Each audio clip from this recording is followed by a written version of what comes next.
जैन धर्म। जैन शब्द संस्कृत के जिन शब्द से बना है, जिसका अर्थ विजेता है। जैन संस्थापकों को तीर्थंकर जबकि जैन महात्माओं को निग्रंथ कहा गया। जैन धर्म में कुल 24 तीर्थंकर माने जाते हैं, जिन्होंने समय समय पर जैन धर्म का प्रचार प्रसार किया। ये हैं ऋषभदेव या आदिनाथ, अजीतनाथ, संभवनाथ, अभिनंदन, सुमितनाथ, पद्मप्रभा और सुपार्श्वनाथ, चंद्रप्रभ, पुष्पदंत, सुविधिनाथ जिन्हें कहा जाता है, और शीतलनाथ, श्रेयांशनाथ, वासुपूज्य, विमलनाथ, अनंतनाथ, धर्मनाथ, शांतिनाथ, कुंथुनाथ, अरनाथ, मल्लीनाथ, मुनि सुव्रत, नमीनाथ, नेमिनाथ, अरिष्टनेमी। नेमिनाथ या अरिष्टनेमी दोनों एक ही नाम है, या नेमिनाथ कहा जाता है या अरिष्टनेमी। और 23वें हैं पार्श्वनाथ और 24वें हैं महावीर स्वामी। जैन धर्म के प्रथम तीर्थंकर ऋषभदेव थे। इनके अन्य नाम हैं ऋषभनाथ, आदिनाथ, वृषभनाथ। ऋषभदेव एवं अरिष्टनेमी का उल्लेख ऋग्वेद में मिलता है। ऋषभदेव एवं अरिष्टनेमी का उल्लेख ऋग्वेद में मिलता है। पार्श्वनाथ जैव धर्म के 23वें तीर्थंकर माने जाते हैं। इनका जन्म काशी वाराणसी में हुआ था। इनके पिता अश्वसेन काशी के राजा थे। पार्श्वनाथ को वाराणसी के निकट आश्रम पद उद्यान में ज्ञान प्राप्त हुआ था और उनका परिनिर्वाण सम्मेत शिखर सम्मेद पर्वत पर हुआ था। पार्श्वनाथ ने अपने अनुयायियों को चातुर्याम शिक्षा का पालन करने को कहा था। ये 4 शिक्षाएं थी: सत्य, अहिंसा, असत्य एवं अपरिग्रह। महावीर स्वामी का जन्म वैशाली के निकट कुंडग्राम या कुंडलपुर में लगभग 599 ईसा पूर्व में हुआ था। इनके पिता सिद्धार्थ ज्ञात्रिक क्षत्रियों के संघ के प्रधान थे। इनकी माता त्रिशला अथवा विदेहता वैशाली की लिच्छवी गणराज्य के प्रमुख चेटक की बहन थी। महावीर स्वामी के बचपन का नाम वर्धमान था। इनकी पत्नी का नाम यशोदा कुंडिन्य गोत्र की कन्या थी। इससे उन्हें अणोजा, जिसे प्रियदर्शना नाम भी दिया गया है, नामक पुत्री उत्पन्न हुई। इसका विवाह जमाली के साथ हुआ। जैन धर्म में पूर्ण ज्ञान के लिए कैवल्य शब्द का प्रयोग किया गया है। कैवल्य मतलब पूर्ण ज्ञान। महावीर स्वामी को 12 वर्षों की कठोर तपस्या तथा साधना के पश्चात जृभिका ग्राम के समीप ऋजुपालिका नदी के तट पर 1 साल वृक्ष के नीचे कैवल्य यानी कि पूर्ण ज्ञान प्राप्त हुआ था। ज्ञान प्राप्ति के पश्चात वे कैवलीन अहर्त योग्य यानी कि अहर्त मतलब योग्य, जिन मतलब विजेता तथा निग्रंथ मतलब बंधन रहित कहलाए। कैवल्य प्राप्ति के पश्चात महावीर स्वामी ने अपने सिद्धांतों का प्रचार प्रारंभ किया। वैशाली के लिच्छवी सरदार चेटक, जो उनके मामा थे, जैन धर्म के प्रचार में मुख्य योगदान दिया। महावीर स्वामी को उनके प्रथम शिष्य जमाली से मतभेद हो गया। मतभेद का कारण क्रियमाणकृत सिद्धांत कार्य करते ही पूर्ण हो जाना था। इस मतभेद के कारण जमाली ने संघ छोड़ दिया और एक नए सिद्धांत बहुरतवाद कार्य पूर्ण होने पर ही पूर्ण माना जाएगा का प्रतिपादन किया। जैन धर्म में दूसरा विद्रोह जमाली के विद्रोह के 2 वर्ष बाद 30 गुप्त ने किया था। विभिन्न स्रोत नंदवच्छ या किस संकिच नामक आजीवक आचार्यों का उल्लेख करते हैं, जो मखल्लीपुत्र गौसाल से पूर्व भी कार्यरत थे। इसका अभिप्राय यह है कि गौसाल से पहले भी आजीवक संप्रदाय उपस्थित था। संभवतः इसे सर्वप्रथम लोकप्रियता गौसाल द्वारा दिलाई गई, अतः इन्हें ही परंपरानुसार आजीवक संप्रदाय का प्रवर्तक माना गया। इनका मत नियतिवाद कहा जाता है। इसके अनुसार संसार की प्रत्येक वस्तु भाग्य द्वारा पूर्व नियंत्रित एवं संचालित होती है। 527 ईसा पूर्व के लगभग 72 वर्ष की आयु में राजगीर के समीप स्थित पावापुरी नामक स्थान पर महावीर स्वामी ने शरीर त्याग दिया। महावीर स्वामी ने पंच महाव्रत की शिक्षा दी, जो है अहिंसा, सत्य, असत्य, अपरिग्रह एवं ब्रह्मचर्य। प्रथम 4 व्रत पार्श्वनाथ के समय से ही प्रचलित थे। महावीर ने इसमें 5वां व्रत ब्रह्मचर्य को जोड़ा था। जैन धर्म में गृहस्थों के लिए पंच महाव्रत अणुव्रत के रूप में व्यवहृत हुआ, क्योंकि संसार में रहते हुए इन महाव्रतों का पूर्णतः पालन करना संभव नहीं है, इसलिए आंशिक रूप से इन अणुव्रत के पालन हेतु कहा गया है। ये पंच अणुव्रत हैं: अहिंसाणुव्रत, सत्याणुव्रत, असत्याणुव्रत व्रत और ब्रह्मचर्याणुव्रत और अपरिग्रहाणुव्रत। महावीर स्वामी ने वेदों की अपौरुषेयता स्वीकार करने से इनकार कर दिया तथा धार्मिक सामाजिक रूढ़ियों एवं पाखंडों का विरोध किया। उन्होंने आत्मावादियों और नास्तिकों के एकांतिक मतों को छोड़कर बीच का मार्ग अपनाया, जिसे अनेकांतवाद अथवा स्यादवाद कहा गया। स्यादवाद को सप्तभंगी नय के नाम से भी जाना जाता है। यह ज्ञान की सापेक्षता का सिद्धांत है। महावीर स्वामी पुनर्जन्म एवं कर्मवाद में विश्वास करते थे। पुनर्जन्म एवं कर्मवाद में विश्वास करते थे, किंतु ईश्वर के अस्तित्व में उनका विश्वास नहीं था प्रमुख जैन तीर्थंकर एवं उनके प्रतीक चिन्ह: ऋषभ देव का प्रतीक चिन्ह है बैल, अजीतनाथ का हाथी, संभवनाथ का अश्व और पद्म प्रभ का है कमल। सुपार्श्वनाथ का है साथिया यानी कि स्वास्तिक। ऋषभ यानी कि बैल, अजीत जिसको मतलब जीत के हिसाब से हम हाथी मानेंगे, और संभव मतलब घोड़े के लिए, अश्व के लिए सब संभव है, और पद्म प्रभ कमल, फूल गिराते हैं जब कोई पद रखता है तो, और सुपार्श्वनाथ साथिया यानी कि स्वास्तिक और मल्लीनाथ है कलश। नमीनाथ है नील कमल, न से नमीनाथ और नील कमल। नेमीनाथ है शंख।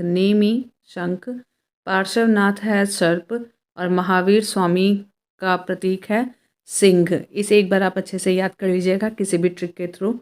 आगे देखते हैं। और अज्ञान के कारण कर्म जीव की ओर आकर्षित होने लगता है। अज्ञान के कारण कर्म जीव की ओर आकर्षित होने लगता है, जिसे आश्रव कहते हैं। क्रोध, लोभ, मान, माया आदि कुप्रवृत्तियां कषाय हैं जो अज्ञान के कारण उत्पन्न होती हैं। जैन धर्म में मोक्ष के लिए 3 आवश्यक साधन बताए गए हैं, जो है सम्यक दर्शन, सम्यक ज्ञान एवं सम्यक चरित्र। इन तीनों को जैन धर्म में त्रिरत्न की संज्ञा दी गई है। त्रिरत्नों का अनुसरण करने से कर्मों का जीव की ओर प्रवाह रुक जाता है, जिसे संवर कहते हैं। इसके बाद जीव में पहले से व्याप्त कर्म समाप्त होने लगते हैं। इसे निर्जरा कहा गया है।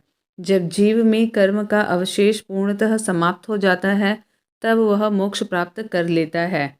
जैन धर्म में अनंत चतुष्टय है: अनंत ज्ञान, अनंत दर्शन, अनंत वीर्य और अनंत सुख। महावीर स्वामी ने अपने जीवन काल में एक संघ की स्थापना की।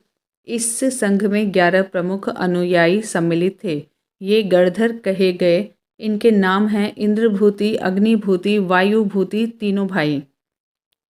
सुचिदत्त, आर्यव्यक्त, सुधर्मा, मडिक, मौर्यपुत्र, अंकपिक, अचल, मैतार्य तथा प्रभास। महावीर की मृत्यु के पश्चात सुधर्मा जैन संघ के प्रथम अध्यक्ष बने। सुधर्मा की मृत्यु के पश्चात जम्बू 44 वर्षों तक संघ के अध्यक्ष रहे। सुधर्मा के बाद जम्बू 44 वर्षों तक संघ के अध्यक्ष रहे। अंतिम नंद राजा के समय संभूत विजय तथा भद्रबाहु संघ के अध्यक्ष थे। महावीर द्वारा प्रदत्त 14 पूर्वों प्राचीनतम जैन ग्रंथों के विषय में जानने वाले ये दोनों अंतिम व्यक्ति थे। कालांतर में जैन संप्रदाय 2 संप्रदायों में विभक्त हो गया, और ये संप्रदाय थे श्वेतांबर एवं दिगंबर। स्थूल भद्र के अनुयायी स से स्थूल और श्वेतांबर कहलाए।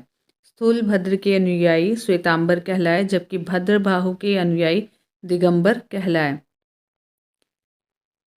यापनीय जैन धर्म का एक संप्रदाय है। प्रथम जैन सभा 310 ईसा पूर्व में पाटलिपुत्र में स्थूलभद्र की अध्यक्षता में संपन्न हुई। इस सभा में जैन धर्म के 12 अंगों का संकलन किया गया। इसमें भद्रबाहु के अनुयायियों ने भाग नहीं लिया। द्वितीय जैन धर्म सभा 6ठी शताब्दी 512 ईस्वी में वल्लभी गुजरात में देवर्धिगण या क्षमा श्रमण की अध्यक्षता में संपन्न हुई। द्वितीय जैन सभा के समय 12 अंग, 12 उपांग, 10 प्रकीर्ण, 6 छेद सूत्र, 4 मूल सूत्र तथा अनुयोग सूत्र का संकलन हुआ। जैन साहित्य को आगम सिद्धांत कहा जाता है। इसके अंतर्गत 12 अंग, 12 उपांग, 10 प्रकीर्ण, 6 छेद सूत्र, 4 मूल सूत्र, 10 प्रकीर्ण सूत्र और 2 चूलिका सूत्र की गणना की जाती है। जैन आगम में 12 अंगों का प्रमुख स्थान है। ये हैं आयारंग सूत्र, आचारंग सूत्र, सुयगदंग सूत्र, कृतांग और थाणंग, स्थानांग, समवायंग, समवायांग, भगवई, वियाहपन्नति, भगवती, व्याख्या प्रज्ञप्ति। और यहाँ पे अगला है रयाधम्म कहाओ, जिसे कि कहते हैं ज्ञात्र धर्म कथा। उवास गद साओ, उपासक दशा, अंत गद साओ, अंतक दर्शा और अणुत्त रोव वायद साओ, अनुत्तर उपपाति दशा। पढ़ावा गरनाई, प्रश्न व्याकरण, विवाग सुयम, विवाका सुत, दिठेवाय यानी दृष्टिवाद। 12 अंगों से संबंधित एक एक उपांग ग्रंथ हैं। 12 अंगों से संबंधित एक एक उपांग ग्रंथ हैं। इनमें ब्रह्मांड का वर्णन, प्राणियों का वर्गीकरण, खगोल विद्या, काल विभाजन, मरणोत्तर जीवन का वर्णन आदि का उल्लेख प्राप्त होता है। 12 उपांग हैं। उववाई यानी कि औपपातिक, राय पसेड़ इज यानी कि राजप्रश्नीय, जीवाभिगम और पर्णवणा यानी कि प्रज्ञापना और सूर्य पर्णति यानी कि सूर्य प्रज्ञप्ति, जम्बू द्वीपापणति यानी जम्बू द्वीप प्रज्ञप्ति, चंद पर्णति यानी कि चंद्र प्रज्ञप्ति, निश्यावली और कप्पावदंत सियाओ, कल्पावंतसिका, पुपहियाओ यानी कि पुप्पिका और पुपहचुलियाओ यानी पुष्पचुलिका और वर्णिदसाओ यानी कि वृषणदशा।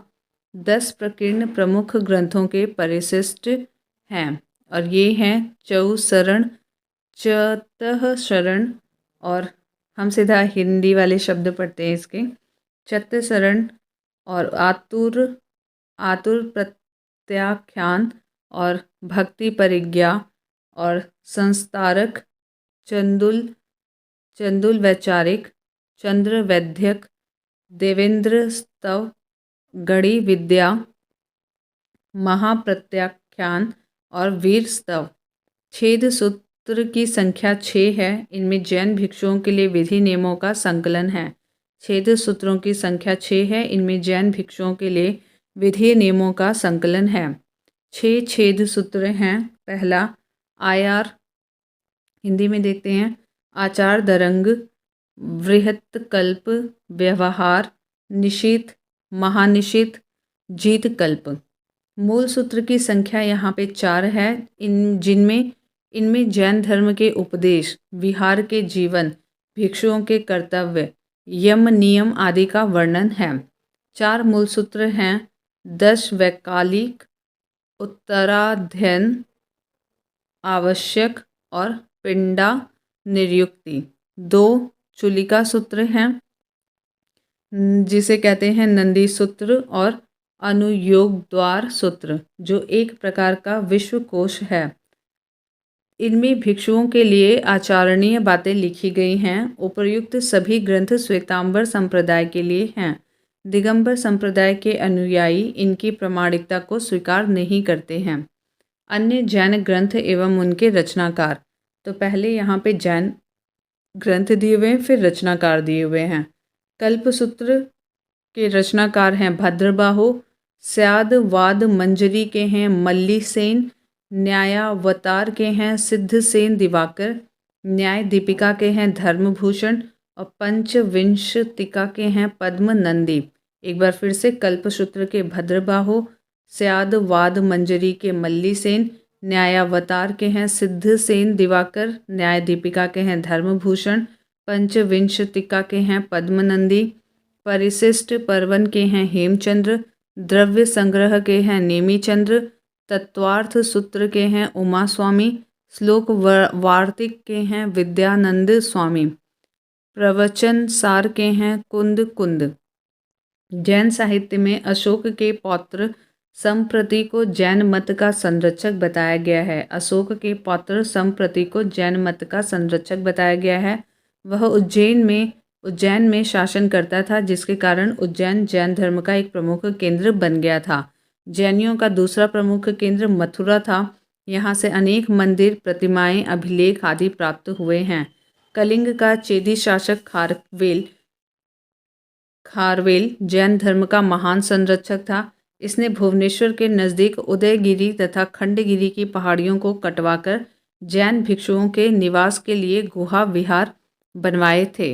राष्ट्रकूट राजाओं के शासनकाल 9वीं शताब्दी में गुजरात एवं राजस्थान में जैन धर्म 11वीं और 12वीं शताब्दियों में अधिक लोकप्रिय रहा।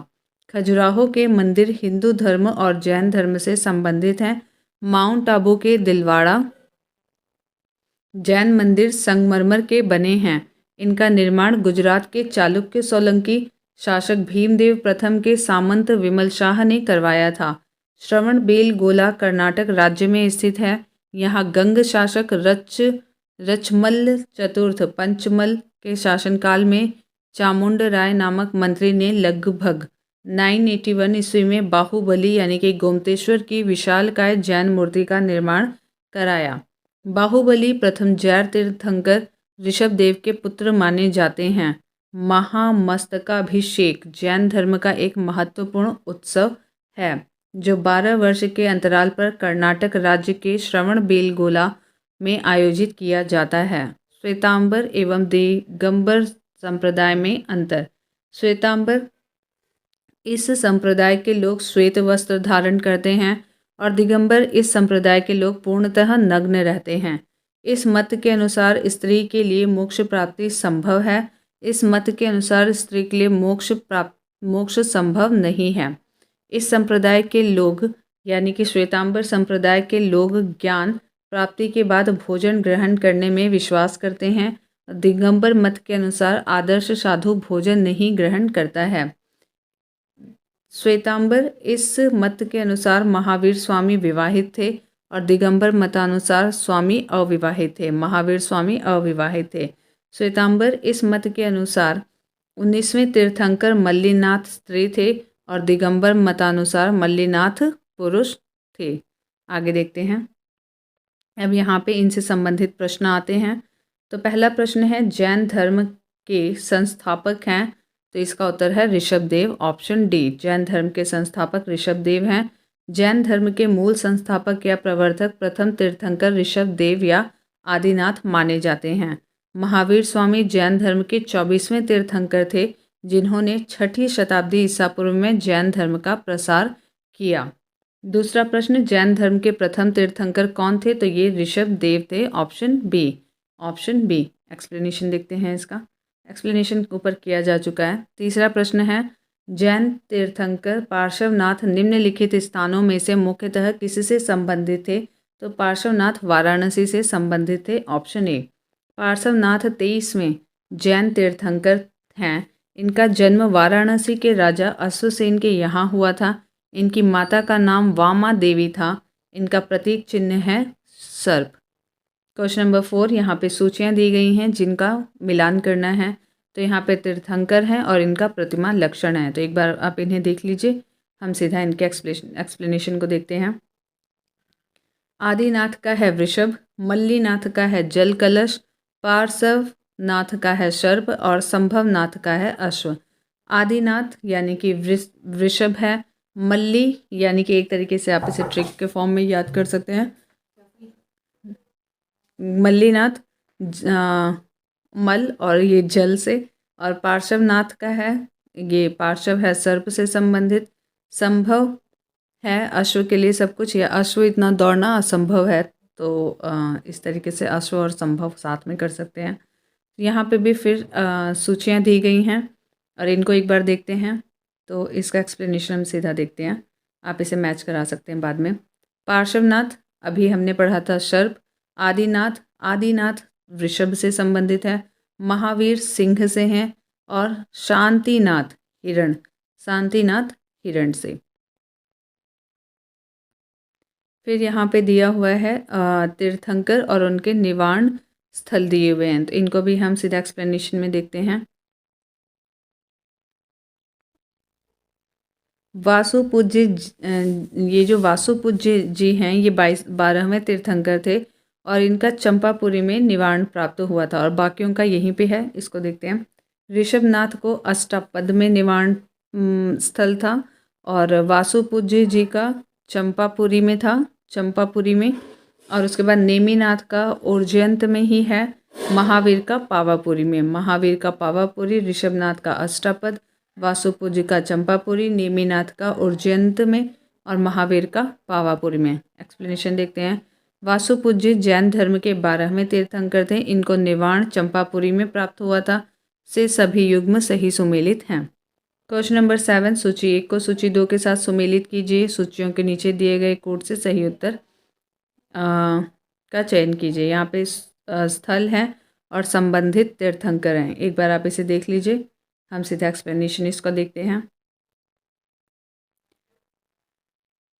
स्थल है श्रावस्ती जो कि संभवनाथ से संबंधित है, काकंदी सुविधिनाथ जिन्हें कि पुष्पदंत भी कहते हैं उनसे संबंधित है, अयोध्या ऋषभनाथ से संबंधित है, भोसा पद्म प्रभु से संबंधित है।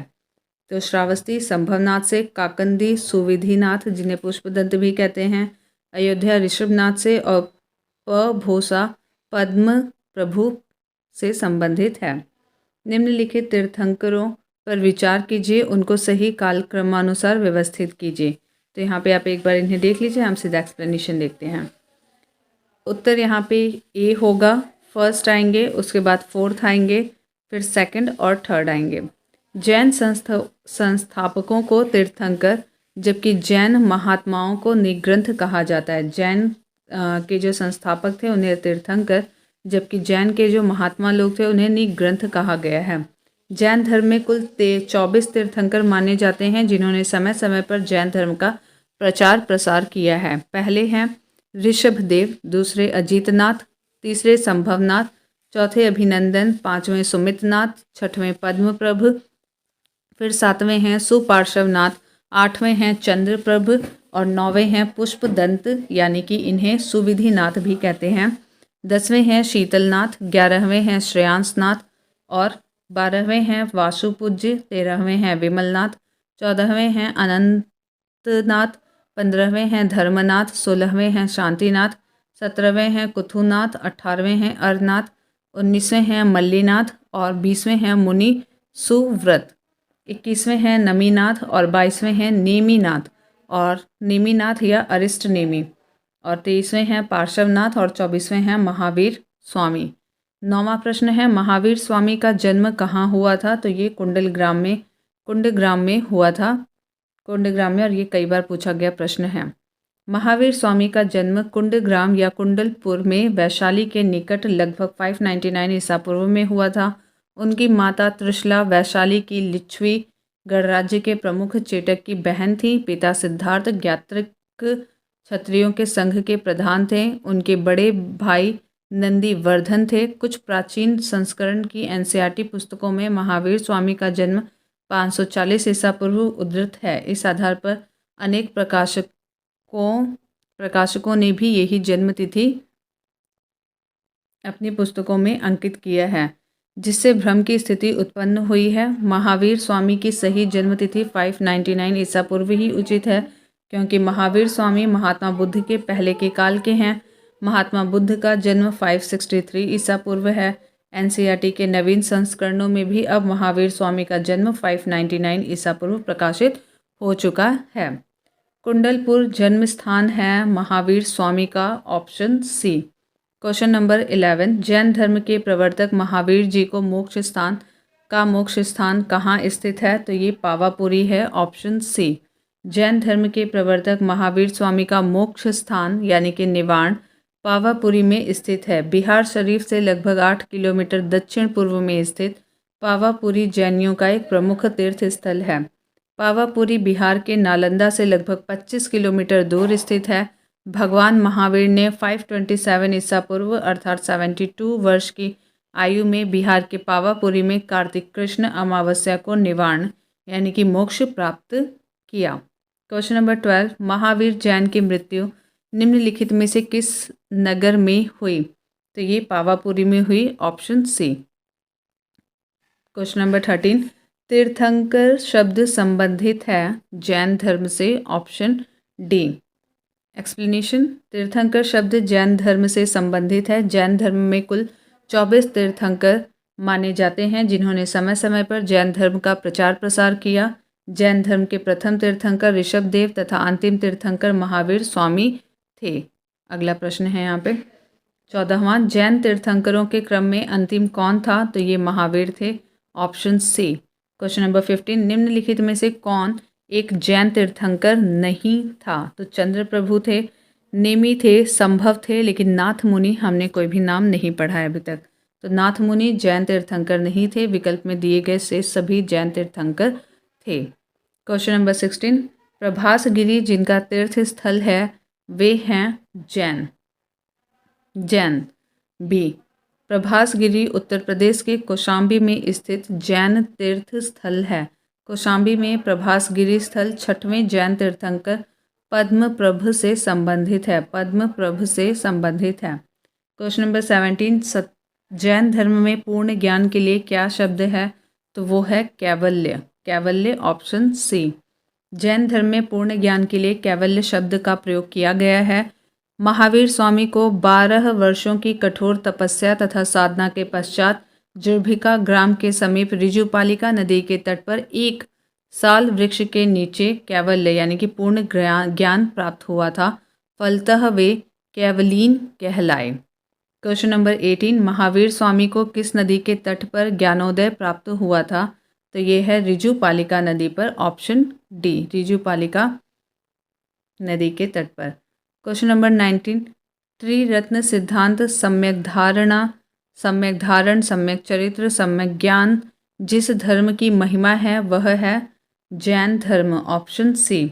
जैन धर्म में मोक्ष के लिए 3 आवश्यक साधन बताए गए हैं, सम्यक धारण यानी कि दर्शन, सम्यक चरित्र एवं सम्यक ज्ञान। इन तीनों को जैन धर्म में त्रिरत्न की संज्ञा दी गई है। त्रिरत्न या 3 रत्न जैसे सटीक ज्ञान, सच्ची आस्था और सटीक क्रिया निम्न में से किसी से संबंधित है? तो ये संबंधित है जैन धर्म से।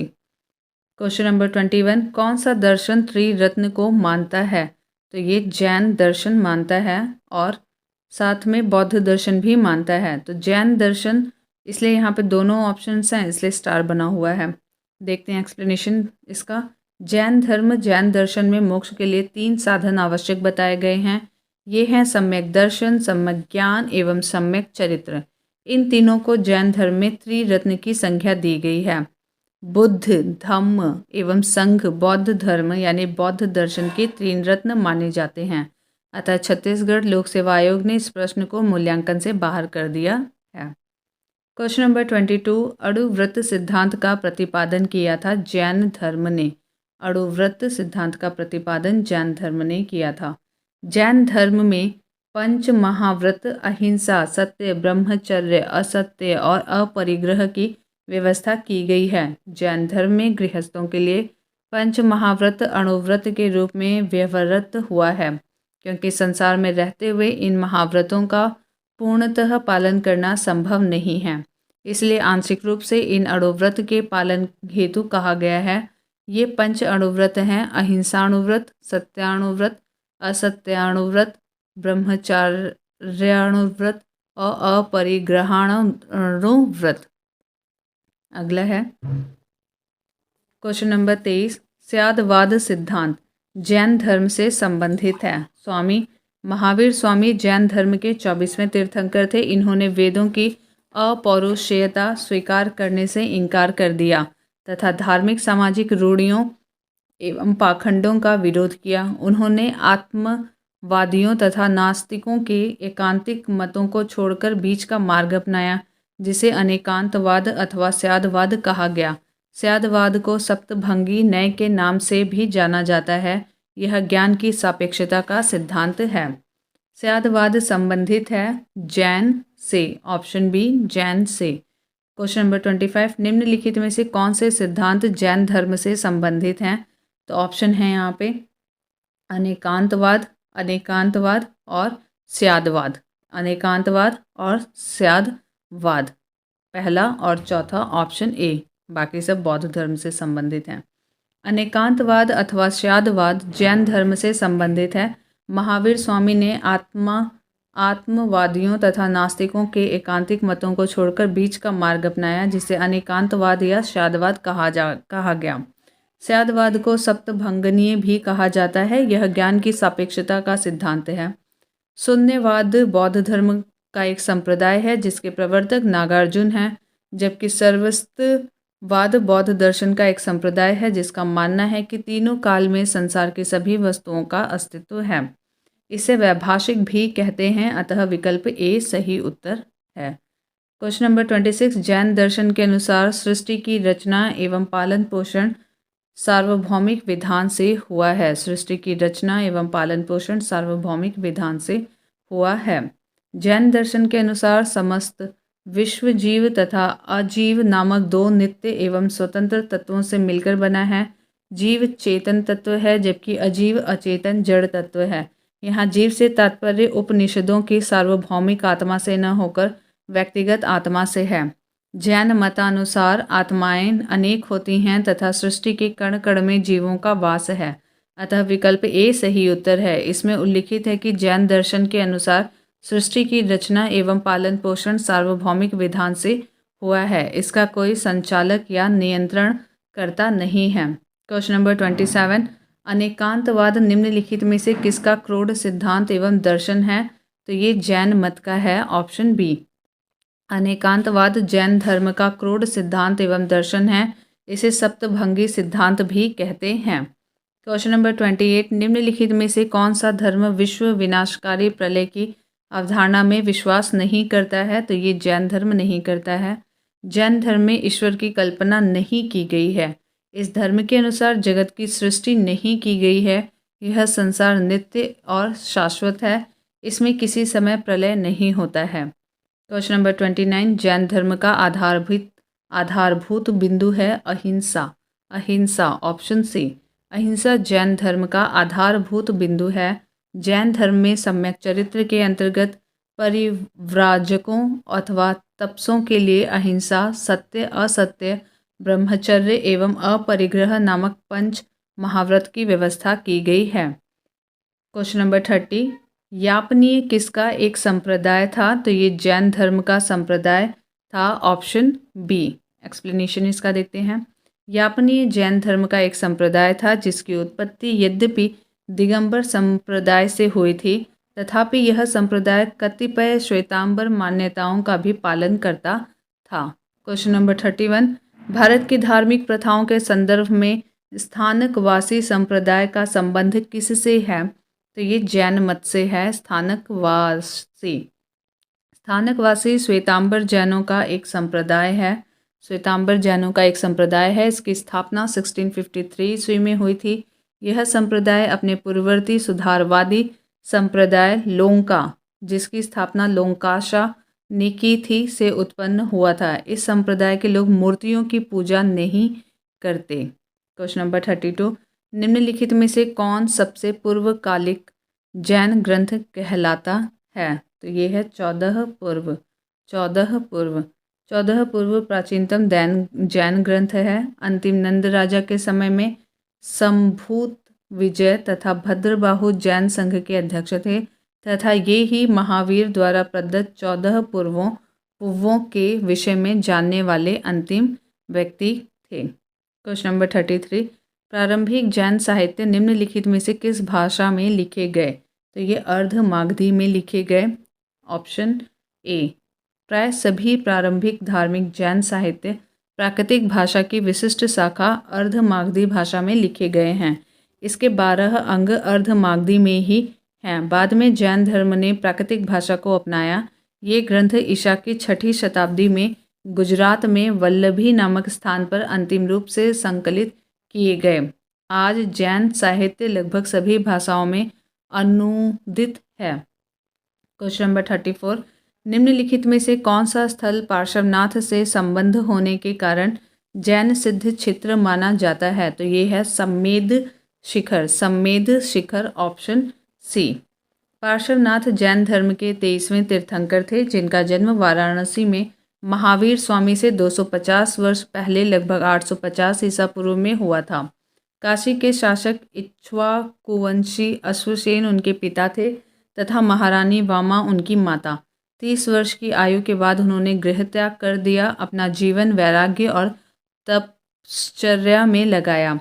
वाराणसी के निकट आश्रम पद उद्यान में समाधिस्थ होकर उन्होंने कठिन तपस्या करने के उपरांत उन्हें 84वें दिन कैवल्य ज्ञान की प्राप्ति हुई। पार्श्वनाथ का परिनिर्वाण सम्मेद पर्वत पर हुआ था। इसी कारण यह जैन सिद्ध क्षेत्र माना जाता है। क्वेश्चन नंबर 35, निम्नलिखित में से कौन सा आरंभिक जैन साहित्य का भाग नहीं है? तो थेरी गाथा नहीं है।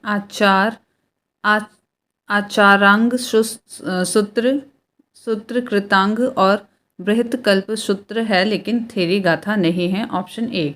थेरी गाथा जो है वो बौद्ध साहित्य है। आचारांग सूत्र कृतांग और बृहत कल्प सूत्र आरंभिक जैन साहित्य के भाग हैं। क्वेश्चन नंबर 36, जैन संप्रदाय में प्रथम विभाजन के समय श्वेतांबर संप्रदाय के संस्थापक थे स्थूलभद्र। Option A. मौर्य काल में मगध के अत्यंत भीषण दुर्भिक्ष यानी कि अकाल पड़ा। फलतः वहां रहने वाले जैन संघ के भद्रबाहु श्रुतकेवली अपने अनुयायियों को लेकर दक्षिण चले गए। जैन संघ का यह भाग दक्षिण मैसूर के पुणाट प्रदेश में बस गया। अकाल समाप्त होने के बाद भद्रबाहु अपने अनुयायियों के साथ पुनः यहाँ लौट आए, किंतु जैन संघ के नियमों को लेकर भद्रबाहु और स्थूलभद्र के बीच मत वैभिन्न हो गया। स्थूलभद्र अकाल के समय मगध में ही रहे और उनके अनुयायी भी वहीं थे।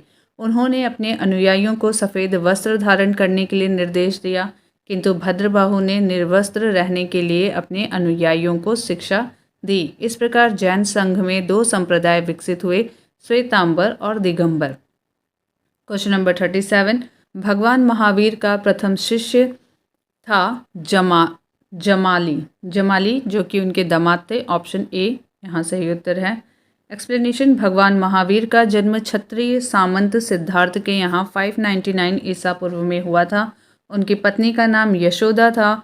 उनसे प्रियदर्शना नामक एक पुत्री उत्पन्न हुई। उसी पुत्री का विवाह जमाली नाम के क्षत्रिय से हुआ था जो बाद में महावीर स्वामी का अनुयायी बन गया और उनका प्रथम शिष्य था।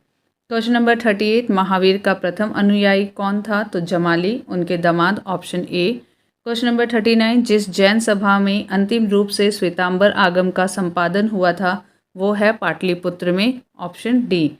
चंद्रगुप्त मौर्य के शासनकाल में पाटलिपुत्र में प्रथम जैन संगीति आयोजित किया गया जिसमें श्वेतांबर आगम का संपादन किया गया। चूँकि प्राचीन जैन शास्त्र नष्ट हो गए थे अतः उन्हें पुनः एकत्र करने के लिए 4th शताब्दी ईसा पूर्व में इस प्रथम जैन महासभा का आयोजन किया गया था जिसमें भद्रबाहु के अनुयायियों ने भाग नहीं लिया था। निम्नलिखित में से किस स्थान पर प्रथम जैन परिषद का आयोजन हुआ था? तो ये है Pataliputra. Option A. Question number 41 Jain साहित्य से संबंधित निम्नलिखित कथनों को पढ़िए तथा सटीक विकल्प को चुनिए। तो पहला है श्वेतांबर धर्मसूत्र में 12 अंग शामिल है और दूसरा कथन है श्वेतांबर परंपरा के अनुसार इन अंगों का संकलन वल्लभी में आयोजित एक धर्म सभा में किया गया था। तो यहाँ पे कथन पहला सही है और कथन दूसरा जो है वो गलत है। पहला कथन सही है, दूसरा कथन गलत है। एक्सप्लेनेशन देखते हैं। ऑप्शन डी यहाँ पे सही है। श्वेतांबर मतानुयायियों ने प्रथम जैन संगति जो 310 ईसा पूर्व में पाटलिपुत्र में हुई थी में 12 अंगों का संकलन किया। दिगंबरों का मानना था कि महावीर की शिक्षाएं या 12 अंगों का ज्ञान लुप्त हो चुका है। इन्होंने इस सभा में भाग नहीं लिया था। अतः कथन 1 सत्य है तथा कथन 2 असत्य है। क्वेश्चन नंबर 42 निम्न कथनों पर विचार कीजिए। यहाँ पे 3 कथन दिए हुए हैं। पहला है वर्धमान महावीर की माता लिच्छवी की मुख्य चेटक की पुत्री थी, तो वो उनकी बहन थी। गौतम बुद्ध की माता कौलीय राजवंश की राजकुमारी थी, ये सही है। 23वें तीर्थंकर पार्श्वनाथ बनारस से थे, तो तीसरा भी सही है। दूसरा तीसरा सही होने के नाते ऑप्शन सी यहाँ पे सही उत्तर है। वर्धमान महावीर की माता त्रिशला या विदेह दत्ता वैशाली के लिच्छवी कुल के प्रमुख चेटक की बहन थी, न कि पुत्री। इसी कारण मातृपक्ष से वह मगध के हर्यक शासक बिंबिसार तथा अजातशत्रु के निकट संबंधी थे। द्वितीय कथन सही है। 23वें तीर्थंकर पार्श्वनाथ का जन्म वाराणसी बनारस में भगवान महावीर से लगभग 250 वर्ष पूर्व हुआ था। इस प्रकार विकल्प सी सही उत्तर है। क्वेश्चन नंबर 43 प्राचीन जैन धर्म के संबंध में निम्नलिखित कथनों में से कौन सा एक कथन सही है। पहला, स्थूलभद्र के नेतृत्व में दक्षिण भारत में जैन धर्म का प्रचार हुआ, यह सही नहीं है, वो भद्रबाहु थे। और पाटलिपुत्र में हुई परिषद के पश्चात जो जैन धर्म के लोग भद्रबाहु के नेतृत्व में रहे वे श्वेतांबर कहलाए नहीं, वो दिगंबर कहलाए थे। प्रथम शतक ईसा पूर्व में जैन धर्म को कलिंग के राजा खारवेल का समर्थन मिला, ये सही ऑप्शन है, ऑप्शन सी। उपर्युक्त कथनों में केवल विकल्प सी जो है वो सत्य है। दक्षिण भारत में जैन धर्म का प्रचार आचार्य भद्रबाहु और उनके शिष्यों द्वारा किया गया था। भद्रबाहु के समर्थक दिगंबर कहलाए, जिन्होंने पाटलिपुत्र में आयोजित जैन धर्म की प्रथम महासभा में भाग नहीं लिया था। जबकि कलिंग का चेदी वंशीय शासक खारवेल जैन धर्म का अनुयायी था। उसने जैन साधुओं को संरक्षण प्रदान किया और उनके निर्वाह के लिए प्रभूत दान दिए तथा उनके रहने के लिए आरामदायक निवास स्थान बनवाए। उसने भुवनेश्वर के पास उदयगिरी एवं खंडगिरी को कटवाकर जैन भिक्षुओं के निवास के लिए गुहा विहार बनवाए थे। जैन धर्म की प्रारंभिक अवस्था में चित्र पूजा या मूर्ति पूजा प्रचलित नहीं थी। क्वेश्चन नंबर 44 निम्नलिखित में से कौन से कथन जैन सिद्धांत के अनुरूप हैं। तो यहाँ पे पहला है कर्म को विनिष्ट करने का सुनिश्चित मार्ग तपश्चर्या है। दूसरा है प्रत्येक वस्तु में चाहे वह सूक्ष्मतम कण हो आत्मा होती है। कर्म आत्मा का विनाशक है और अवश्य इसका अंत करना चाहिए। तीनों ही कथन यहाँ पे सही हैं, इसलिए ऑप्शन डी जो है वो सही हो जाएगा। एक्सप्लेनेशन देखते हैं। जैन सिद्धांत के अनुसार सृष्टि के कण कण में जीवों का वास है। इस सिद्धांत में कर्म को बंधन का कारण तथा सूक्ष्म तत्व भूतत्व माना गया है, जो जीव में प्रवेश कर उसे नीचे संसार की ओर खींच लाता है। जब कर्म का जीव की ओर प्रवाह रुक जाता है तो उस अवस्था को संवर कहते हैं तथा जब जीव में पूर्व मौजूद कर्मों का विनाश होने लगता है तो उस अवस्था को निर्जरा कहते हैं। जैनियों का विश्वास है कि प्रत्येक जीव अपने पूर्व संचित कर्मों के अनुसार ही शरीर धारण करता है। जब जीव से कर्म का अवशेष बिल्कुल समाप्त हो जाता है तो उस स्थिति को जैन धर्म में मोक्ष कहते हैं। जैन धर्म में मोक्ष के लिए 3 आवश्यक साधन बताए गए हैं, जिन्हें त्रिरत्न सम्यक दर्शन, सम्यक ज्ञान, सम्यक चरित्र कहा जाता है।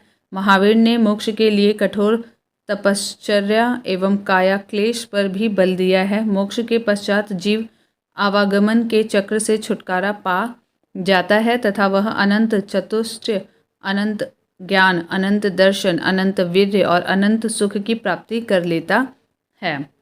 क्वेश्चन नंबर 45 समाधि मरण किस दर्शन से संबंधित है। तो ये जैन दर्शन से संबंधित है, ऑप्शन बी। सल्लेखना यानी कि समाधि मरण या संथारा जीवन के अंतिम समय में मृत्यु निकट जानकर स्वेच्छा से अपनाई जाने वाली एक जैन प्रथा है। व्यक्ति को यह लगने लगता है कि वह मृत्यु के करीब है तो वह खुद खाना पीना त्याग देता है। इसे दिगंबर जैन शास्त्र के अनुसार समाधि मरण या सल्लेखना कहा जाता है। श्वेतांबर साधना पद्धति में इसे संथारा कहा जाता है। अगला प्रश्न है क्वेश्चन नंबर 46। निम्नलिखित कथनों पर विचार कीजिए। दक्षिण भारत के इक्ष्वाकु शासक बौद्ध मत के विरोधात्मक थे। पूर्वी भारत के पाल शासक बौद्ध मत के समर्थक थे। तो ये सही है दूसरा। इनमें से कौन सा सही है? तो केवल दूसरा ऑप्शन बी सही है। दक्षिण में तृतीय और चतुर्थ शताब्दी के दौरान आंध्र में इक्ष्वाकु वंश का शासन था। इस वंश में कुल 7 शासक हुए जिनकी लगभग सभी रानियां बौद्ध मतावलंबी थीं। यहाँ नागार्जुन कोंडा स्थित मूर्तियों में बुद्ध की विशाल मूर्तियां शामिल हैं। यद्यपि इक्ष्वाकुओं ने वैदिक धर्म का पालन किया किंतु इन्होंने साथ ही बौद्ध धर्म का समर्थन भी किया। बंगाल में पाल शासन के दौरान बंगाल महत्वपूर्ण बौद्ध केंद्र के रूप में उभरा। ऐसा पाल वंश द्वारा बौद्ध मत के समर्थन के कारण संभव हुआ। स्पष्ट है कि कथन 1 गलत है, कथन 2 यहाँ पे सही है। Question number 47। आजीवक संप्रदाय के संस्थापक थे मक्खली गोसाल, ऑप्शन सी। मक्खली गोसाल प्रारंभ में महावीर के शिष्य थे किंतु बाद में मतभेद के चलते इन्होंने महावीर की शिष्यता त्याग दी। इन्हें आजीवक संप्रदाय का वास्तविक संस्थापक भी माना जाता है। इनका मत नियतिवाद कहा जाता है जिसके अनुसार संसार की प्रत्येक वस्तु भाग्य द्वारा पूर्व नियंत्रित एवं संचालित होती है। Question number 48। निम्नलिखित में से किसने प्रतिपादित किया कि भाग्य ही सब कुछ निर्धारित करता है, मनुष्य असमर्थ होता है? तो ये आजीवकों ने किया, ऑप्शन सी। Question number 49। संप्रदाय जो नियति की अटलता में विश्वास करता है वो है आजीवक संप्रदाय, ऑप्शन बी। Question number 50। सूची 1 को सूची 2 के साथ सुमेलित करना है, सही चुनना है। यहाँ पे आचार्य और सिद्धांत दिए हैं, एक बार आप इन्हें देख लीजिए। हम सीधा एक्सप्लेनेशन देखते हैं। लकुलिश जो है वो पशुपत सिद्धांत इन्होंने दिया था। नागार्जुन ने शून्यवाद का दिया था। भद्रबाहु जैन से संबंधित है और गौशाल आजीवक से। लकुलिश पाशुपत, नागार्जुन शून्यवाद, भद्रबाहु जैन और गौशाल आजीवक संप्रदाय से। बराबर की गुफाओं का उपयोग किसने आश्रय गृह के रूप में किया है? तो ये आजीवकों ने किया है, ऑप्शन ए। मौर्य युग में पर्वत गुफाओं को काटकर निवास स्थान बनाने की कला का पूर्ण विकास हुआ। अशोक तथा उसके पौत्र दशरथ के समय में बराबर तथा नागार्जुनी पहाड़ियों, अशोक और उसके पौत्र दशरथ के समय में बराबर और नागार्जुनी पहाड़ियों को काटकर आजीवकों के लिए आवास बनाए गए थे। अशोक के समय की बराबर पहाड़ी में बनी गुफाओं में सुदामा की गुफा और कर्ण चौपड़ नामक गुफा सर्व प्रसिद्ध है। Question number 52। उत्तर प्रदेश में बौद्ध एवं जैनियों दोनों की प्रसिद्ध तीर्थस्थली है कौशाम्बी। बौद्ध और जैनियों की तीर्थस्थली है कौशाम्बी। प्रयागराज इलाहाबाद के दक्षिण पश्चिम में लगभग 33 मील की दूरी पर स्थित कोसम नामक स्थान ही प्राचीन काल में कौशाम्बी था। वैदिक एवं जैन साहित्य में अनेक बार कौशाम्बी का उल्लेख हुआ है। पुराणों के अनुसार हस्तिनापुर के राजा निच्छु ने हस्तिनापुर के गंगा के प्रवाह में बह जाने के बाद इस नगर की स्थापना कराई थी। जैन ग्रंथ के अनुसार कौशाम्ब नामक वृक्षों के अधिकता के कारण इस नगर का नाम कौशाम्बी पड़ा। यह नगर जैन तथा बौद्ध दोनों की प्रसिद्ध तीर्थस्थली है। महात्मा बुद्ध ने इस नगर में जाकर कई बार धर्मोपदेश दिया तथा लोगों को अपना शिष्य बनाया। यहाँ अनेक विहार थे। सर्वप्रमुख घोषिताराम विहार था जिसका निर्माण श्रेष्ठी घोषित ने करवाया था तथा जैन धर्म के छठे तीर्थंकर पद्मप्रभ का प्रसिद्ध मंदिर प्रभासगिरी यहीं अवस्थित है। Question number 53। निम्नलिखित में से कौन सा एक कथन सही नहीं है? तो पहला है श्रवणबेलगोला स्थित गोमतेश्वर की प्रतिमा जैनियों के अंतिम तीर्थंकर को दर्शाती है। यह कथन सही नहीं है। भारत का सबसे बड़ा बौद्ध मठ अरुणाचल प्रदेश में है। खजुराहो के मंदिर चंदेल राजाओं द्वारा बनाए गए थे।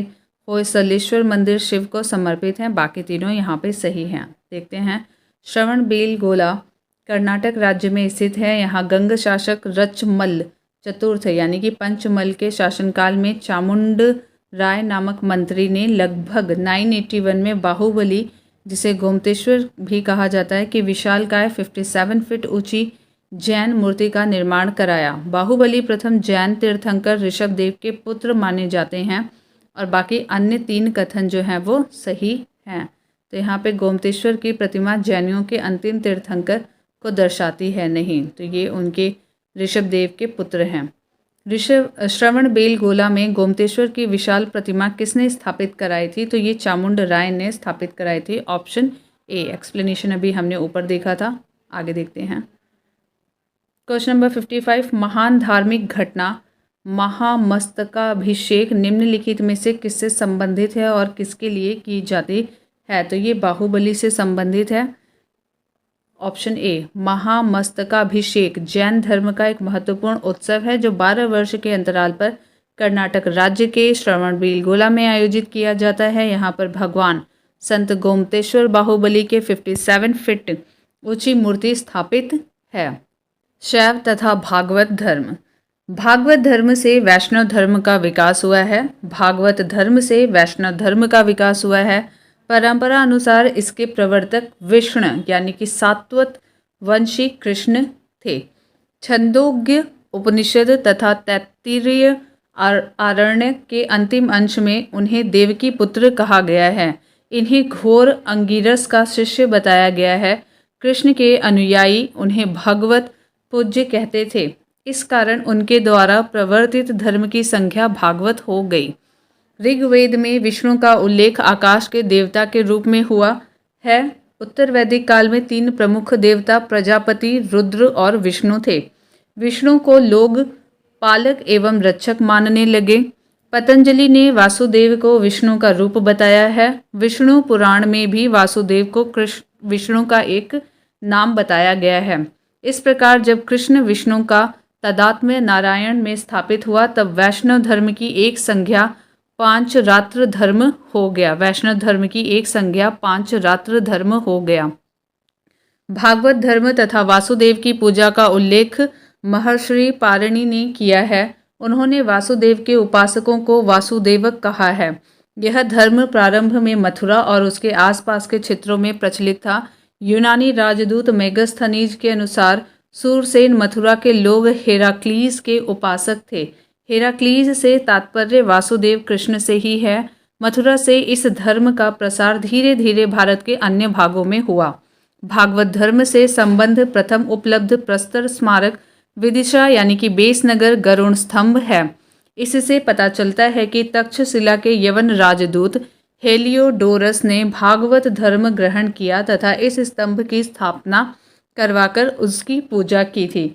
इस पर उत्कीर्ण लेख में हेलियोडोरस को भागवत तथा वासुदेव को देव देवस अर्थात देवताओं का देवता कहा गया था।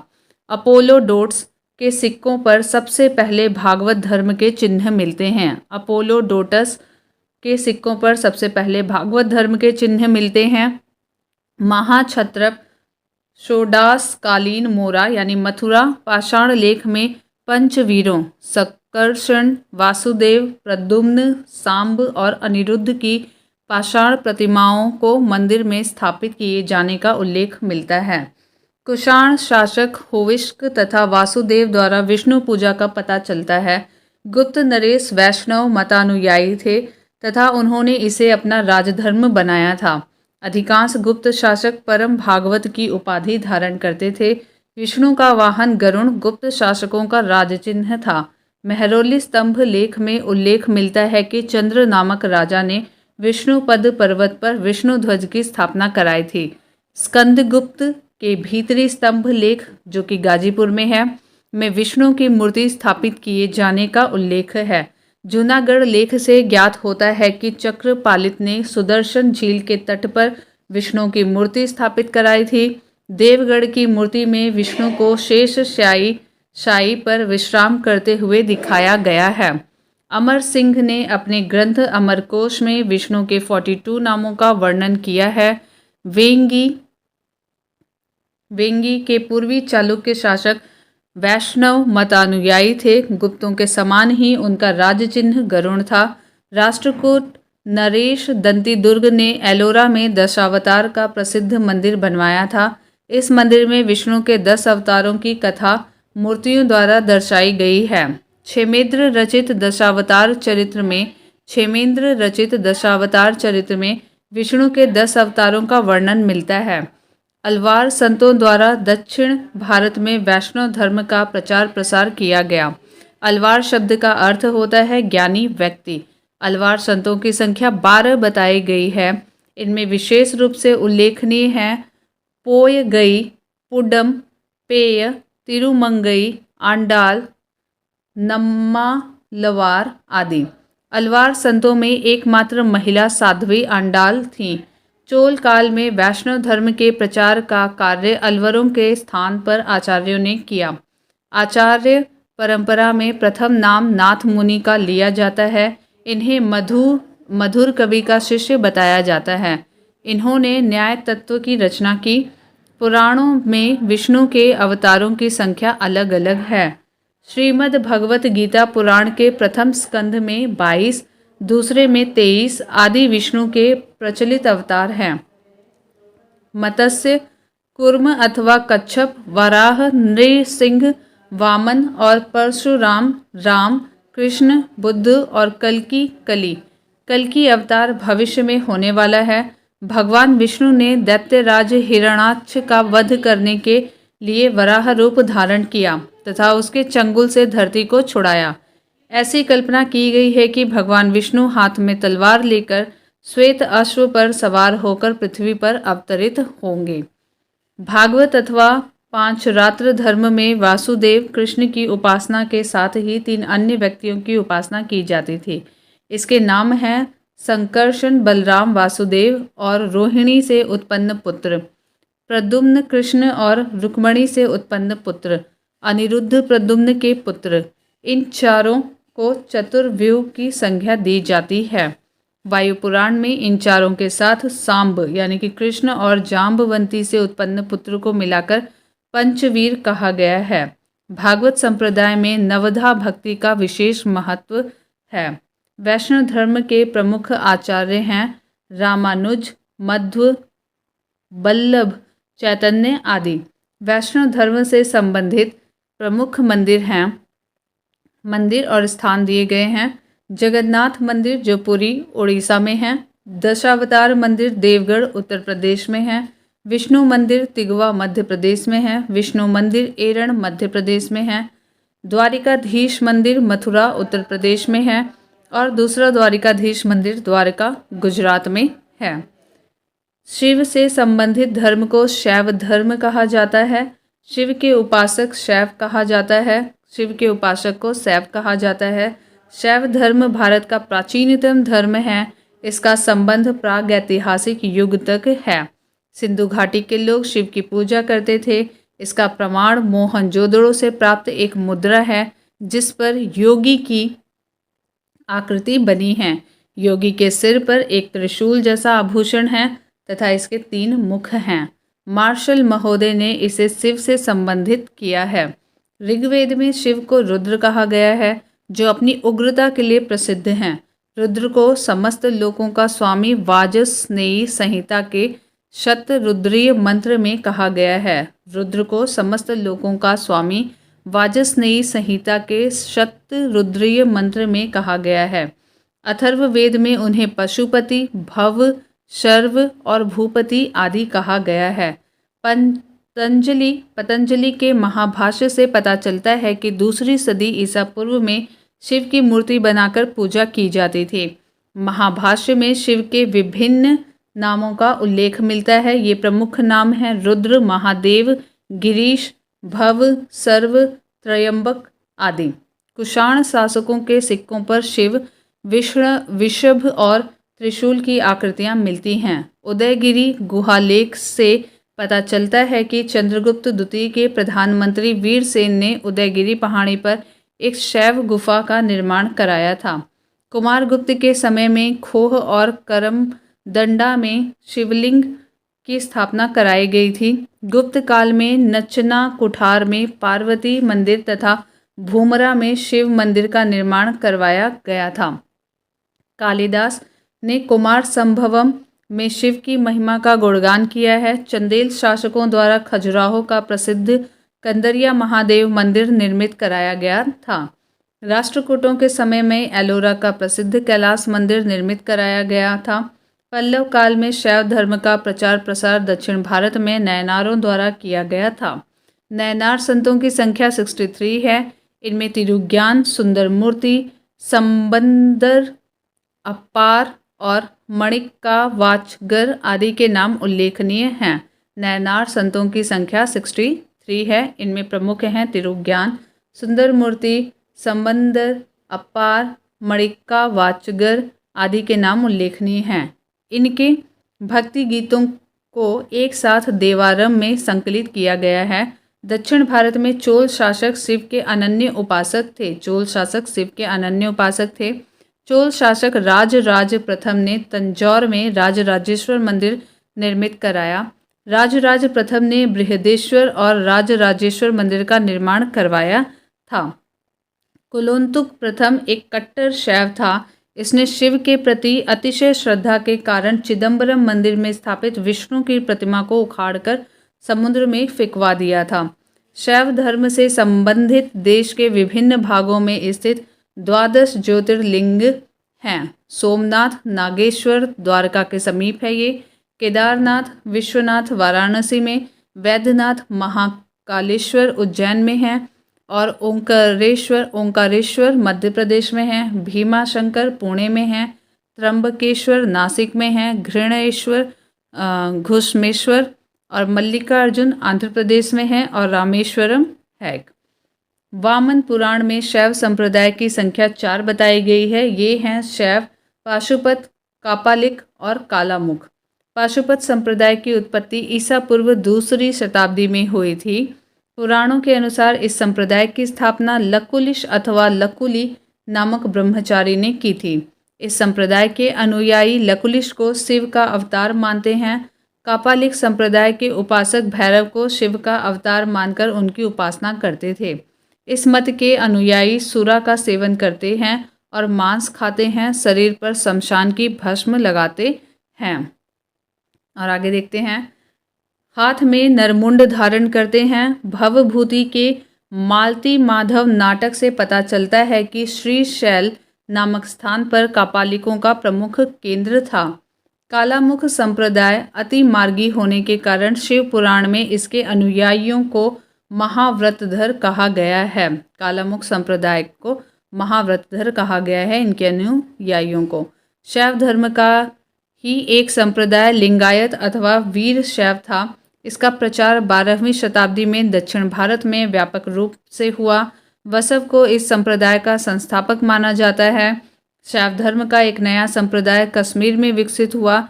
यह संप्रदाय शुद्ध रूप से दार्शनिक या ज्ञान मार्गी था। नाथ पंथ संप्रदाय 10वीं सदी के अंत में मत्स्येंद्र नाथ ने चलाया था। इसमें शिव को आदिनाथ मानते हुए 9 नाथों को दिव्य पुरुष के रूप में मान्यता प्रदान की गई है। बाबा गोरखनाथ ने 10वीं-11वीं शताब्दी में इस मत का आधिकारिक प्रचार प्रसार किया। शैव धर्म से संबंधित प्रमुख मंदिर हैं। यहाँ मंदिर और स्थान दिए गए हैं। राजराजेश्वर मंदिर जो कि तंजौर वर्तमान में तंजावुर तमिलनाडु में है। शिव मंदिर जो कि भूमरा मध्य प्रदेश में है। नटराज मंदिर जो कि चिदम्बरम तमिलनाडु में है। विरूपाक्ष मंदिर जो कि हम्पी कर्नाटक में है। विश्वनाथ मंदिर जो कि वाराणसी उत्तर प्रदेश में है। शाक्त संप्रदाय के लोग शक्ति को इष्ट देवी मानकर पूजा करते थे। शैव धर्म के साथ शाक्त धर्म का घनिष्ठ संबंध रहा है। शाक्त धर्म का प्राचीनता भी शैव धर्म के समान प्रागैतिहासिक युग तक जाती है। सैंधव सभ्यता में मातृ देवी की उपासना व्यापक रूप से प्रचलित थी। मातृ देवी की बहुसंख्यक मूर्तियां खुदाई में प्राप्त हुईं। वैदिक साहित्य से सरस्वती, अदिति, उषा, लक्ष्मी आदि देवियों के विषय में सूचना मिलती है। देवी महात्म्य का विस्तृत वर्णन महाभारत और पुराणों में प्राप्त होता है। देवी की उपासना 3 रूपों में की जाती थी। ये रूप हैं शांत या सौम्य रूप, उग्र या प्रचंड रूप और काम प्रधान रूप। सौम्य रूप की प्रतीक उमा, पार्वती, लक्ष्मी आदि हैं। उग्र रूप की प्रतीक चंडी, दुर्गा, भैरवी, कपाली आदि हैं। कापालिक और कालामुख संप्रदाय के लोग देवी के उग्र रूप की आराधना करते हैं। वैष्णो देवी का मंदिर देवी की सौम्य रूप का मंदिर है। कोलकाता स्थित काली मंदिर देवी के उग्र रूप का प्रतिनिधित्व करता है। असम का कामाख्या मंदिर देवी के काम प्रधान रूप का प्रतिनिधित्व करता है। प्रतिहार शासक महेंद्र पाल के लेखों में दुर्गा की महिषासुर मर्दिनी, कांचन देवी, अम्बा आदि नामों की संस्तुति मिलती है। राष्ट्रकूट शासक अमोघ वर्ष महालक्ष्मी का अनन्य भक्त था। संजन लेख से ज्ञात होता है कि उसने एक बार अपने बाएं हाथ की उंगली काटकर देवी को चढ़ा दिया था। श्री हर्ष ने अपने ग्रंथ नैषधीय चरित में सरस्वती मंत्र की महत्ता का प्रतिपादन किया। संप्रति शाक्त उपासना के 3 प्रमुख केंद्र हैं। ये हैं कश्मीर, कांची तथा असम स्थित कामाख्या। अगला है यहाँ पे असम स्थित कामाख्या कौल मत का प्रसिद्ध केंद्र है। कौल मत का प्रसिद्ध केंद्र है। शाक्त धर्म से संबंधित प्रमुख मंदिर हैं। मंदिर और स्थान दिए हुए हैं। वैष्णो देवी का मंदिर जो कि जम्मू में है। विंध्यवासिनी देवी का मंदिर विंध्याचल में है। 64 योगिनी मंदिर भेड़ाघाट मध्य प्रदेश में है। पार्वती मंदिर नाचना कुठार मध्य प्रदेश में है। कामाख्या मंदिर असम में है और दक्षिणेश्वर काली मंदिर जो है वो कोलकाता में है। अब इनसे संबंधित प्रश्नों को देखते हैं। प्राचीन भारत के विश्वोत्पत्ति विषयक धारणाओं के अनुसार 4 युगों के चक्र का क्रम इस प्रकार है। तो यहाँ पे उत्तर होगा कृत, त्रेता, द्वापर और कली। ऑप्शन सी यहाँ पे सही उत्तर है। प्राचीन भारत के विश्वोत्पत्ति विषयक धारणाओं के अनुसार 4 युगों के चक्र का क्रम इस प्रकार है। कृत यानी कि सतयुग, त्रेता, द्वापर और कलियुग। क्वेश्चन नंबर 2, निम्नलिखित में से कौन सा प्राचीन भारत में शैव संप्रदाय था? तो ये मत्तमयूर प्राचीन भारत में मत्तमयूर नामक शैव संप्रदाय का उल्लेख मिलता है। क्वेश्चन नंबर 3, अर्धनारीश्वर मूर्ति में आधा शिव और आधा पार्वती प्रतीक है। देव और उसकी शक्ति का योग, देव और उसकी शक्ति का योग। और अगला देखते हैं यहाँ पे प्राचीन काल में उसका एक्सप्लेनेशन है। प्राचीन काल में अर्धनारीश्वर के रूप में भी शिव की कल्पना की गई जो पुरुष एवं प्रकृति अथवा देव और उसकी शक्ति के योग को दर्शाता है। शिव और पार्वती की संयुक्त मूर्तियां गुप्त युग में और उसके परवर्ती युग में विशेष रूप से उकेरी गई।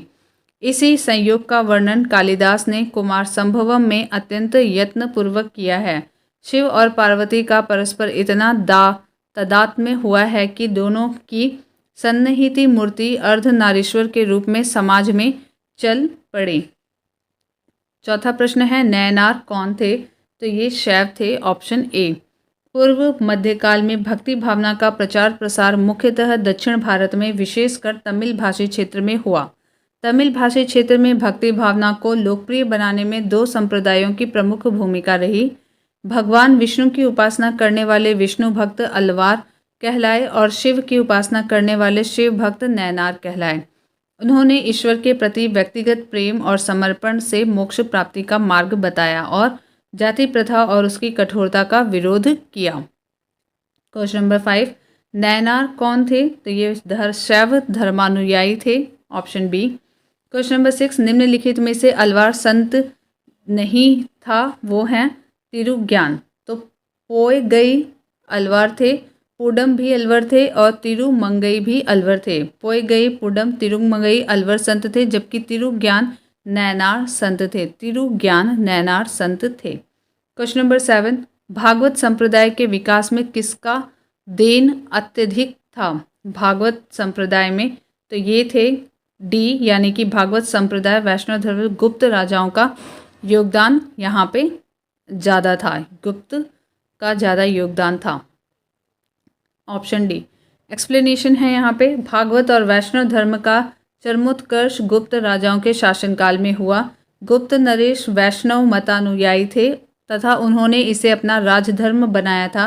अधिकांश गुप्त शासक परम भागवत की उपाधि धारण करते थे। विष्णु का वाहन गरुण गुप्तों का राज चिन्ह था। क्वेश्चन नंबर 8, भागवत धर्म के प्रवर्तक थे कृष्ण। Option B. परंपरा अनुसार भागवत धर्म के प्रवर्तक विष्णु सात्वत वंशी कृष्ण थे, जिन्हें वासुदेव का पुत्र होने के कारण वासुदेव कृष्ण कहा जाता है। वे मूलतः मथुरा के निवासी थे।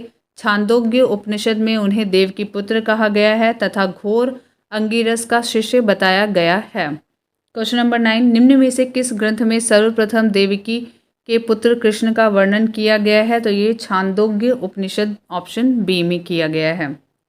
क्वेश्चन नंबर 10, वासुदेव कृष्ण की पूजा सर्वप्रथम किसने प्रारंभ की थी? तो भागवतों ने की थी। Option A. वैष्णव धर्म का प्रारंभिक रूप भागवत धर्म के अंतर्गत देव की पुत्र भगवान वासुदेव कृष्ण के पूजन में दर्शित होता है, जो संभवतः छठी सदी ईसा पूर्व से पहले स्थापित हो चुका था।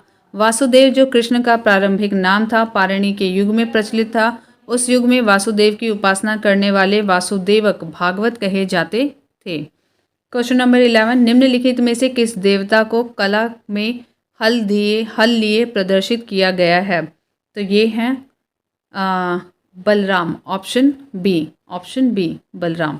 एक बार देखते हैं ऑप्शन बी। भारतीय सांस्कृतिक परंपरा के अनुरूप कला में हल लिए कृष्ण के भाई बलराम को प्रदर्शित किया गया है। उन्हें हलधर के नाम से भी जाना जाता है। क्वेश्चन नंबर 12, भागवत संप्रदाय में भक्ति के रूपों की संख्या है 9। Option C 9। भागवत संप्रदाय में मोक्ष प्राप्ति के लिए नवधा भक्ति को मान्यता दी गई है। क्वेश्चन नंबर 13, हेलियोडोरस का बेस नगर अभिलेख संदर्भित है केवल वासुदेव से। Option D. भागवत धर्म से संबंध प्रथम उपलब्ध प्रस्तर स्मारक विदिशा बेस नगर का गरुड़ स्तंभ है। इससे पता चलता है कि तक्षशिला के यवन राजदूत हेलियोडोरस ने भागवत धर्म ग्रहण किया तथा इस स्तंभ की स्थापना करवाकर उसकी पूजा की थी। इस पर उत्कीर्ण लेख में हेलियोडोरस को भागवत तथा वासुदेव को देवस अर्थात देवताओं का देवता कहा गया है। क्वेश्चन नंबर 14, भागवत धर्म से संबंधित प्राचीनतम अभिलेखीय साक्ष्य हैं हेलियोडोरस का बेस नगर अभिलेख। Option B. Question number 15, Bhagavata धर्म का ज्ञात सर्वप्रथम अभिलेखीय साक्ष्य है। ऑप्शन सी, बेस नगर का गरुड़ स्तंभ। Option C. Question number 16, Besnagar अभिलेख का हेलियोडोरस कहाँ का निवासी था? तो ये तक्षशिला का निवासी था। Option B.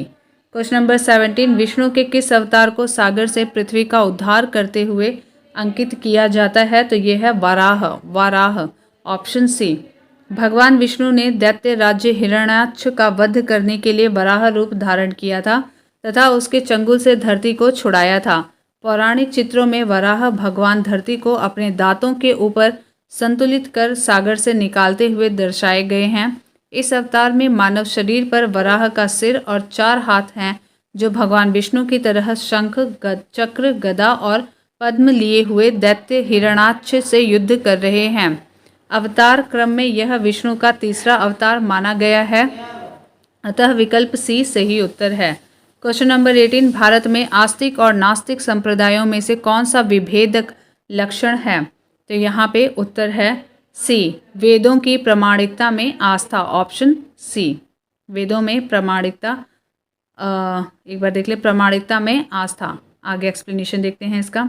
राममूर्ति पाठक भारतीय दर्शन की समीक्षात्मक रूपरेखा के अनुसार आस्तिक और नास्तिक संप्रदाय के वर्गीकरण का आधार कभी वेद प्रमाण में विश्वास रहा है तो कभी ईश्वर की सत्ता में विश्वास। परलोक की मान्यता भी इस वर्गीकरण का आधार रही है, किंतु वेद प्रमाण में विश्वास ही इस वर्गीकरण का सर्वसम्मत आधार बना। अर्थात आस्तिक संप्रदाय वे हैं जो वेदों की प्रामाणिकता को मानते हैं और नास्तिक संप्रदाय वे हैं जो वेदों की प्रामाणिकता को नहीं मानते हैं। अतः विकल्प सी सही उत्तर है। क्वेश्चन नंबर 19, निम्नलिखित में से कौन मोक्ष के साधन के रूप में ज्ञान, कर्म तथा भक्ति को समान महत्व देता है? तो यह है भगवत गीता। Option C. गीता में ज्ञान, कर्म और भक्ति को समान महत्व दिया गया है। भगवत गीता में भगवान श्री कृष्ण के द्वारा निम्नलिखित श्लोक में इन तीनों का महत्व प्रतिपादित किया गया है। ये तु सर्वाणि कर्माणि मयि सन्न्यस्य मत्परा अनन्येनैव योगेन मां ध्यायन्त उपासते तेषामह समुद्धरता मृत्यु संसार सागरात् भवामि न चिरात् पार्थ मया वेशित चेत शाम।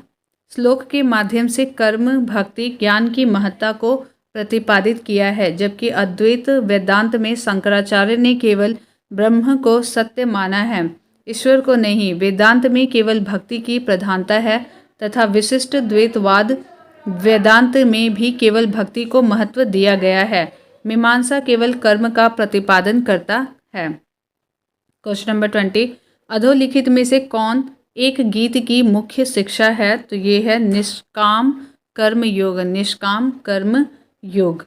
और यहाँ पे अगला देखते हैं इसका एक्सप्लेनेशन। गीता का कर्म योग निष्काम कर्म योग है। निष्काम कर्म योग का अर्थ है कि हम कर्म को सदैव साध्य के रूप में देखें, उसे कभी भी साधन के रूप में न ग्रहण करें। हम कर्म तो करें किंतु कर्म फल में आसक्ति न रखें। गीता के निष्काम कर्मयोग में ज्ञान, भक्ति और कर्म का समन्वय होता है। गीता की मुख्य शिक्षा निष्काम कर्मयोग का आदेश है। गीता स्वयं विभिन्न योग मार्गों का तुलनात्मक अध्ययन करके निष्काम कर्मयोग की श्रेष्ठता को स्वीकार करती है। आधुनिक युग में लोकमान्य तिलक, महात्मा गांधी आदि विचारकों ने कर्मयोग, विशेषतः निष्काम कर्मयोग को ही गीता की मुख्य शिक्षा स्वीकार किया है। क्वेश्चन नंबर 21, भारतीय संस्कृति में निम्न में से किसे अनंग कहा गया है? तो ये है सी, काम को। भारतीय संस्कृति में अनंग कामदेव को कहा जाता है। कामदेव को हिंदू शास्त्रों में प्रेम और काम का देवता माना गया है। जिनकी पत्नी रति हैं, इनके अन्य नाम मार, कंदर्प और मनमथ आदि हैं। क्वेश्चन नंबर 22, निम्नलिखित में से कौन प्रस्थान त्रयी में सम्मिलित नहीं है? तो ये है भागवत। Bhagavat option A. उपनिषद, ब्रह्मसूत्र और भागवत गीता को वेदांत की प्रस्थान त्रयी कहा जाता है। उपनिषद, ब्रह्मसूत्र और भगवत गीता को वेदांत की प्रस्थान त्रयी कहा जाता है क्योंकि ये वेदांत के सर्वप्रमुख ग्रंथ हैं। इनमें भी उपनिषद मूल प्रस्थान है और शेष दो उन पर आधारित माने जाते हैं। वेदांत के आचार्यों में जिन्होंने ब्रह्मसूत्र पर भाष्य लिखकर अपने अपने वेदांत संप्रदायों की प्रतिष्ठा की है, उनमें शंकराचार्य सबसे प्राचीन हैं। क्वेश्चन नंबर 23, वह प्राचीन स्थल जहाँ 60,000 मुनियों की सभा में संपूर्ण महाभारत कथा का वाचन किया गया था, वो नेमिषारण्य है। ऑप्शन डी, नेमिषारण्य है वो। एक्सप्लेनेशन, उत्तर प्रदेश के सीतापुर जनपद के नेमिषारण्य में 60,000 मुनियों का निवास माना जाता है। यहीं पर सुत गोस्वामी ने सौनक एवं अन्य मुनियों के समक्ष संपूर्ण महाभारत कथा का वाचन तब किया था जब वे यज्ञ संपन्न कर रहे थे। इसके पूर्व महाभारत कथा का वाचन वैशंपायन ने राजा जनमेजय के लिए किया था। जनमेजय के लिए किया था। क्वेश्चन नंबर 24, रामायण के किस कांड में राम और हनुमान की पहली भेंट का वर्णन है? तो ये किष्किंधा कांड में है। ऑप्शन ए, रामायण के रचयिता वाल्मीकि थे। संस्कृत भाषा में रचित इस आदि काव्य में कुल 7 कांड यानी कि अध्याय हैं। इसका चौथा कांड किष्किंधा कांड है, जिसमें राम और हनुमान की भेंट तथा बाली वध एवं सुग्रीव के वानर शासक बनने का वर्णन है। क्वेश्चन नंबर 25, कालिका पुराण किस धर्म से संबंधित है? तो ये शाक्त धर्म से संबंधित है। कालिका पुराण शाक्त धर्म से संबंधित है। कालिका पुराण को काली पुराण या सती पुराण भी कहा जाता था। यह हिंदू धर्म के शाक्तवाद परंपरा में 18 पुराणों में से एक है। क्वेश्चन नंबर 26, सूची 1 को सूची 2 के साथ सुमेलित करना है। तो देवता और उनकी पहचान दी गई है। आप एक बार इन्हें देख लीजिए। एक्सप्लेनेशन में हम सीधा देखते हैं। ऑप्शन बी यहाँ पे सही होगा। देवता हैं और शिव और उनकी पहचान त्रिशूल से है, विष्णु के चक्र से, गणेश की रस्सी या फंदा से, सरस्वती की वीणा से। क्वेश्चन नंबर 27, पुरी में रथ यात्रा किसके सम्मान में निकाली जाती है? तो ये भगवान जगन्नाथ के सम्मान में निकाली जाती है। ऑप्शन सी, प्रतिवर्ष आषाढ़ माह के शुक्ल पक्ष में उड़ीसा के पुरी में भगवान जगन्नाथ, कृष्ण, बलराम और सुभद्रा के सम्मान में रथ यात्रा निकाली जाती है।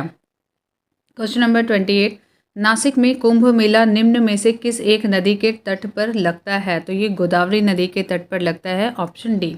नासिक में प्रत्येक 12 वर्ष के अंतराल पर कुंभ मेला गोदावरी नदी के तट पर लगता है। कुंभ मेला नासिक के अतिरिक्त हरिद्वार में गंगा तट पर, प्रयाग में गंगा यमुना एवं विलुप्त सरस्वती के संगम स्थल पर और उज्जैन में क्षिप्रा नदी के तट पर लगता है। क्वेश्चन नंबर 29, यहाँ पे भी सूची दी हुई है, एक बार इसे देख लेते हैं, इसको मैच कराना है और आगे देखते हैं हम इसका एक्सप्लेनेशन को। इसका आंसर होगा सी। तो यहाँ पे जैन धर्म जो है वो पावापुरी से संबंधित है, महावीर, और हिंदू धर्म वाराणसी से, इस्लाम धर्म मदीना से, ईसाई धर्म वेटिकन सिटी से। मदीना पश्चिमी सऊदी अरब के हिजाज क्षेत्र मदीना पश्चिमी सऊदी अरब के हिजाज क्षेत्र में स्थित शहर है। यह मक्का के बाद इस्लाम धर्म का दूसरा पवित्रतम शहर है। वेटिकन सिटी इटली में स्थित स्थल रुद्ध यानी कि जो चारों तरफ से स्थल से घिरा हो संप्रभु देश है। इसका कुल क्षेत्रफल मात्र 44 हेक्टेयर है, जो विश्व का सबसे छोटा स्वतंत्र देश है, जनसंख्या एवं क्षेत्रफल दोनों में। यह रोम के बिशप, जिन्हें पोप भी कहा जाता है, के द्वारा शासित है। इसे रोमन कैथोलिक चर्च की राजधानी के रूप में भी जाना जाता है। पावापुरी बिहार राज्य में स्थित जैनियों का पवित्रतम तीर्थ स्थल है। जैन धर्म के संस्थापक महावीर स्वामी की मृत्यु 527 ईसा पूर्व में यहीं पर हुई थी। वाराणसी, जिसे बनारस के नाम से जाना जाता है, गंगा नदी के बाएं तट पर स्थित हिंदुओं का पवित्र तीर्थ स्थल है। यह प्राचीन काल से ही शिक्षा और संस्कृति का प्रमुख केंद्र रहा है।